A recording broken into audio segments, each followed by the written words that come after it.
Breaking news చూస్తున్నాం. Amberpet గోల్నాక్ division DMart పక్కనున్న Agra sweet హౌస్లో పురుగులు కలకలం రేపాయి.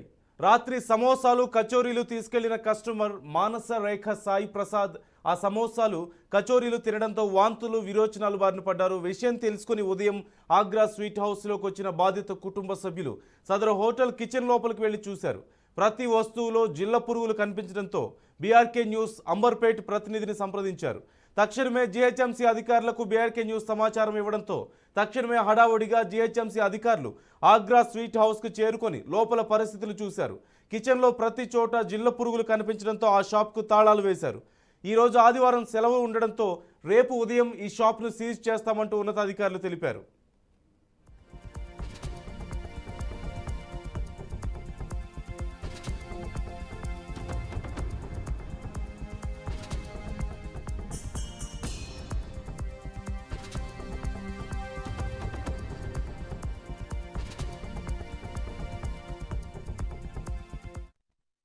నిన్న నైట్ కచోరీ సమోసాలు తీసుకొని కానీ వచ్చినాం.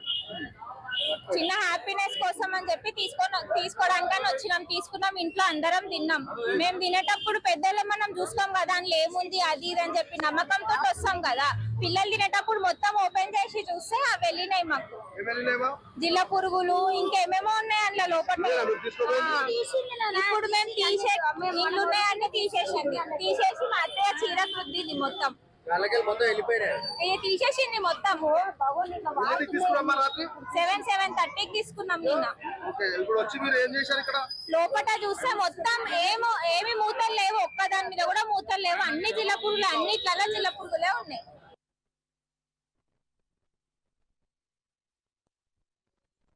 నా పేరు సాయి అండి, నేను గగనాలు ఉంటాను.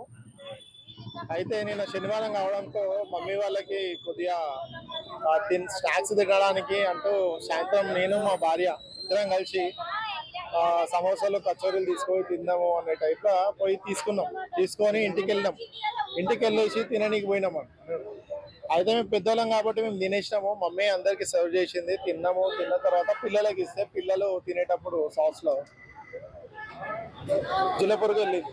అయితే పెద్దోడు వాళ్ళ మమ్మీని పిలిచి మమ్మీ పురుగు ఉంది అని చెప్పేసి పిలిచిండు. పిల్లవారికి ఇంకొకటి అది ఒకటే పడ్డదేమో అనుకుంటే ఇంకొకటి ఉన్నది, అది కాకుండా ఇంకొకటి ఉన్నది. ఇక చూసేవారికి ఆ స్టమక్ పెయిన్స్ వచ్చాడు, మోషన్స్ అది ఇది అయ్యి కొద్దిగా హాస్పిటల్కి వెళ్ళినాము. టీటీ అవి ఇవి కొద్దిగా గ్లూకోజ్ కూడా మా వరదలు, నేను, మా భార్య, మా డాడీ, మా అన్నయ్య తిన్నారు.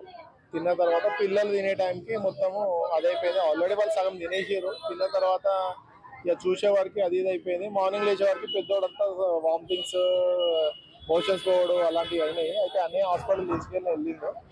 ఇక మేము కూడా అదే ఉన్నాము. ఇక ఏంది అని చెప్పేసి ఆ రిపోర్టర్కి, జిహెచ్ఎంసీ అధికారులకి అందరికీ ఫోన్లు చేసి ఇక్కడికి పిలిచేసి ఎంహెచ్ఓ గారు కూడా ఫోన్ చేసినాము. ఇక్కడ తనిఖీలు చేస్తే మొత్తం అంతా జిల్ల పురుగులు ఉన్నాయండి లోపల. వీళ్ళు కుక్కట్ట సర్వ్ చేస్తలేరు కదా, ఒక బిజినెస్ చేసేటప్పుడు ఇచ్చినప్పుడు దాని తగ్గట్టు మెయింటెనెన్స్ చేసుకోవాలి.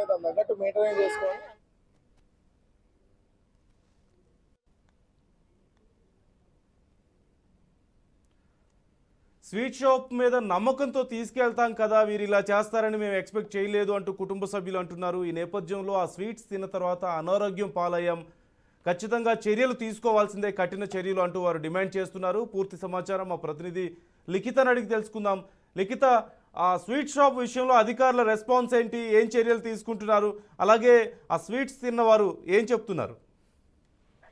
రైట్ నందు, మనం ఇందాకే విజువల్స్ కూడా క్లియర్ గా చూస్తాము. ఆ యొక్క స్వీట్ షాప్ యాజమాన్యం ఏదైతే ఉందో వాళ్ళు కనీసం ఏవైతే తీసుకోవాల్సిన జాగ్రత్తలు ఉన్నాయో స్వీట్ షాప్ మీద మూత పెట్టడం కావచ్చు, వారు ఆ యొక్క పదార్థాలకు ఏవైతే అవసరం ఉండే నాణ్యతమైన పదార్థాలు కూడా అక్కడ వాడకపోవడం, స్వీట్స్ తయారీలో ఏవి యూజ్ చేస్తారు, నెయ్యి కావచ్చు, లేదా బెల్లం కావచ్చు, లేదా చక్కెర కావచ్చు, అందులో వాడే పిండి పదార్థాలు కావచ్చు, అవేవి కూడా క్వాలిటీ లేకపోవడం కూడా దీనికి ఒక రకంగా కారణం. అంతేకాకుండా ఆ ప్రాంతం పూర్తి స్థాయిలో కూడా చెదలు పట్టి ఉండడం, అలాగే పురుగులతో నిండి ఉండడం. ఎప్పటికప్పుడు కూడా మనం కిచెన్ అంటే చాలా వరకు ఏ కిచెన్ అయినా సరే క్లీన్ చేస్తూ ఉంటాం. ఎందుకంటే కిచెన్ క్లీన్ గా ఉంటేనే ఆరోగ్యం క్లీన్ గా ఉంటుంది, ఆరోగ్యం బాగుంటుంది అని పెద్దలు కూడా చెప్తూ ఉంటారు. దీని ప్రకారమే ఎప్పటికప్పుడు ఫుడ్ ఇన్ఫెక్షన్ అధికారులు కూడా చాలా వరకు తనిఖీలు చేపడుతూ ఉంటారు. ఎక్కడికక్కడ కూడా ఏ విధమైన పదార్థాలు వాడుతున్నారు, వారు వంటలో ఏ విధంగా సప్లై చేస్తున్నారు అనే విధమే కాకుండా సప్లై చేసే వాళ్ళు కూడా ఎలాంటి జాగ్రత్తలు తీసుకుంటున్నారు అనే విషయం పైన కూడా చాలా వరకు ఈ యొక్క అధికారులు అయితే ఎప్పటికప్పుడు తనిఖీలు చేస్తూనే ఉంటారు. కానీ అయితే ఈ ఆగ్రా స్వీట్ హౌస్ ఏదైతే ఉందో దీనికి సంబంధించి అసలు ఆ యొక్క ఓనర్లు ఎవరైతే ఉన్నారో వారు మాట్లాడకపోవడం, అంతేకాకుండా రాత్రి సమయంలో సమోసాలు ఇంట్లో పిల్లలు సరదాగా తింటారని తీసుకెళ్లిన సమోసాల్లో పురుగులు రావడము, అంతేకాకుండా వాళ్ళు లోపలికి వచ్చి చూసినప్పుడు కూడా పూర్తి స్థాయిలో ఆ ప్రాంతం అంతా కూడా పురుగులతో నిండిపోవడం ఏదైతే ఉందో దాన్ని చూసిన వెంటనే వారు మరింత కంగుతిన్న పరిస్థితి అయితే ఉంది. అంటే ఒక స్వీట్ హౌస్ ఈ రేంజ్ లో ఉంటుందా అనే పరిస్థితి కూడా అక్కడ నెలకొందని చెప్పుకోవచ్చు. దీనికి వెంటనే అప్రమత్తమైన అధికారులు ఈ రోజు ఆదివారం కావడంతో రేపు సోమవారము ఈ రోజు అందరూ కూడా లీవ్ లో ఉంటారు కాబట్టి, సండే సెలవు కాబట్టి రేపు ఆ యొక్క స్వీట్ షాప్ ఏదైతే ఉందో దాన్ని మూసివేస్తాము, సీజ్ చేస్తామని కూడా అధికారులు చెప్పడం జరిగింది. అంతేకాకుండా ఆ ఓనర్ ఎవరైతే ఉన్నారో ఓనరు, చెఫ్, అందులో పనిచేసే వారిపైన కూడా కేసులు నమోదు చేస్తామంటూ కూడా హామీ ఇవ్వడం అయితే జరిగింది. కానీ ఇప్పుడు ఎవరైతే ఈ స్వీట్స్ తిని హాస్పిటల్లో ఉన్నారో వారు కూడా కొంతవరకు వెంటనే చర్యలు తీసుకోవాలి. ఇట్లాంటి షాప్స్ ఏవైతే ఉన్నాయో వాటిపైన కూడా నిఘా వేయాలని కూడా కోరుకుంటున్నారు. Right, thank you Likhita.